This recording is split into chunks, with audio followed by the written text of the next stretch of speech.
Who here loves shopping? I know I do, but being a broke teenager with a love for fashion does not mix well. That's why lots of people shop at Forever 21, H&M, or even Shein to buy cheap and trendy clothes. Seems like the perfect solution, right? But you have to wonder how these companies make profit if they make everything so cheap. That's where the tricky part comes in. These companies make it work by cutting corners at every angle, which means paying workers little as possible and using super cheap materials. Fast fashion creates adverse social, environmental, and economic issues. Some people say that fast fashion is the only way for poor people to get their clothes. They're forgetting to consider the variety of alternatives. First, let's get the definition down. Fast fashion is a business model that aims at producing mass amounts of clothes from cheap materials to keep up with the latest fashion trends. These It should be known that most of our clothes are made in countries where workers' rights are basically non existent. These companies like to try and defend themselves by saying that these countries should be grateful for the job opportunities that they're being presented. But exploiting people and paying them wages that are impossible to live off of is not what you call help. So, how much are these workers being paid? The GarmentWorkersCenter.org says that 85% of these workers aren't receiving minimum wage and are paid 2 to 6 cents for each piece of clothing that they make. Most of these workers are young girls, young women that are slaving away for 60 to 70 hours.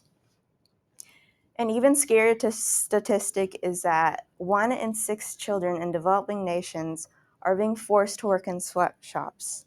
Now imagine me, you, or a younger sibling having to sacrifice being a kid because they're so desperate to provide for their families. Fast fashion is a moral dilemma, and it's proving itself to be out of control. Next comes the environmental impact. At every turn, we are being reminded of the ways that we are harming the planet. Business Insider says that the fashion industry is responsible for 10% of carbon emissions, which is just as much as the entire European Union. Then, fast fashion is the second largest water consumer and the second largest water polluter. 700 gallons of water were used to make one cotton t-shirt, and 2,000 gallons of water were used to make your favorite pair of jeans. Textile dyeing is also a huge issue because the dye that was used to make our clothes is being dumped into rivers, ditches, and streams, which are affecting ecosystems and communities living by. And finally, 80 billion new pieces of clothing are being made each year. That's a 400% increase from 20 years ago. Oops. That means that an average American is making 80 pounds of textile waste each year. Being fashionable has never looked so bad on us. Some people say that fast fashion is the only way for poor people to get clothes. That's because sustainably made fashion tends to be really expensive. Luckily, there are several alternatives to buying from these expensive brands. Shopping at the thrift store is a great way to find ethical pieces. Prices are a fraction of the cost, and you can find much more variety.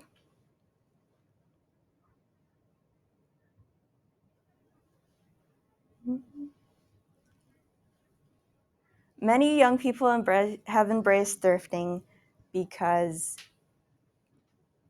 instead of stigmatizing it like previously before, that's because a lot of us are more concerned over the environment and other social issues. Some might think it's a trend, but I think it's a great start in launching a huge mission to save the world. And finally comes the economic impact. Buying from fast fashion makes it harder for smaller companies and local boutiques to survive. Fast fashion relies on keeping up with the latest trends. So who's making these trends? Many times it's small creatives. Fast fashion companies are notorious for blatantly ripping off from small companies, and many times there's nothing that can be done to hold these companies accountable. Small Black business owner Azia Rai is one of the latest victims of this occurrence. Fashion Nova happened to have stolen her design, and her company was affected directly. She experienced a loss of sales and was forced to downscale. For a country that values small business so much, it doesn't make sense how this can be acceptable. When big corporations abuse their power over small creatives, it is a reflection that they have no interest in running a fair business and are practically admitting to being guilty to a crime. As we wrap up, let's go over the abhorrent effects of fast fashion. Fast fashion creates a social problem that values profit over human lives being risked at sweatshops.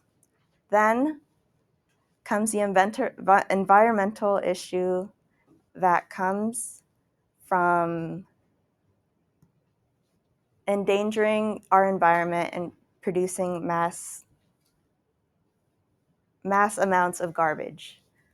And finally comes the economic threat that fast fashion plays on small boutiques. We have the power to make a change when we put our money in the right places. Sometimes it feels impossible to avoid fast fashion, so it doesn't necessarily make you a bad person for occasionally buying from these brands. At the end of the day, it's the responsibility of these huge corporations to make the right decisions. Thank you.